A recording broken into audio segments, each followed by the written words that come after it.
और बड़ी जानकारी दिल्ली से मिल रही है, जहां पर बजट पर कांग्रेस सांसद कुमारी शैलजा ने बयान देते हुए कहा है कि यह बजट पूरी तरह से निराशाजनक है। हरियाणा को भी इस बजट में इस बार भी कुछ नहीं मिला है। केवल कुछ चुनावी राज्यों तक ही केंद्रित किया गया है बजट। न गरीब के लिए न किसान के लिए यह बजट लाभकारी है। तो कुमारी शैलजा ने कहा कि यह बजट पूरी तरह से निराशाजनक है। पे चर्चा के लिए हमारे साथ हैं कांग्रेस सांसद एवं वरिष्ठ नेता कुमारी शैलजा जी। मैम, निर्मला सीतारमण वित्त मंत्री ने जो बजट पेश करा है 2026-27 का, आप कैसे देखते हैं? हालांकि उनका कहना है कि विकसित भारत 2047 को देखते हुए ये एक दूरगामी बजट पेश है। 2047 देखो या कभी देखो, वो दूरगामी कब तक चलता रहेगा? 11 साल हो गए हैं इस सरकार को। वो लोगों को यही कहे जा रहे हैं कि आप कभी भविष्य में देखो, आज कुछ नहीं चाहिए। आज क्या मिल रहा है लोगों को? असली बात ये है, गरीब, आप कहते हैं कि इतने लोगों को गरीबी से आपने किया, लेकिन दूसरे हाथ में आपने उन्हें कटोरा भी थमा रखा है। आपने जो मनरेगा खत्म किया, नया लेकर आए जी राम जी, उसके बारे एक शब्द नहीं इस बजट में। तो ना गरीब के लिए है, ना किसान का एक शब्द नहीं है।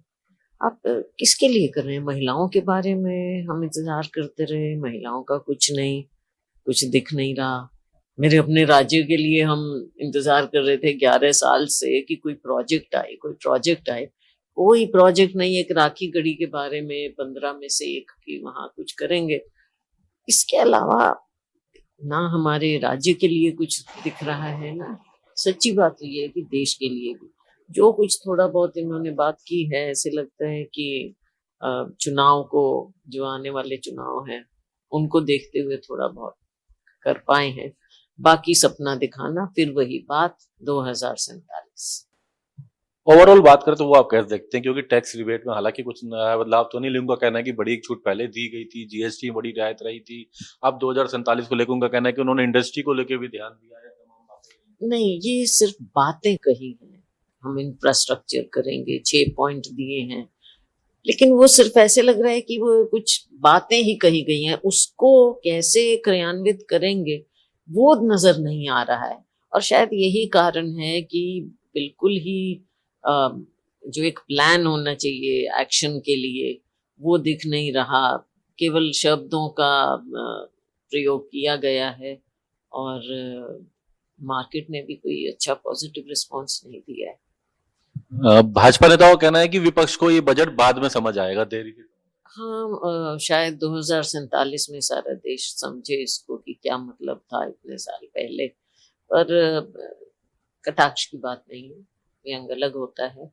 असल में जो जमीन पर उम्मीदें थी और स्पेशली जैसे दुनिया भर में जो हालात बने हुए हैं देश के लोगों को कि हमें आगे कैसे ये लेकर जाएंगे, ना स्वास्थ्य, ना शिक्षा, ना कुछ और, ना रोजगार, वही बातें की बातें रह गई हैं।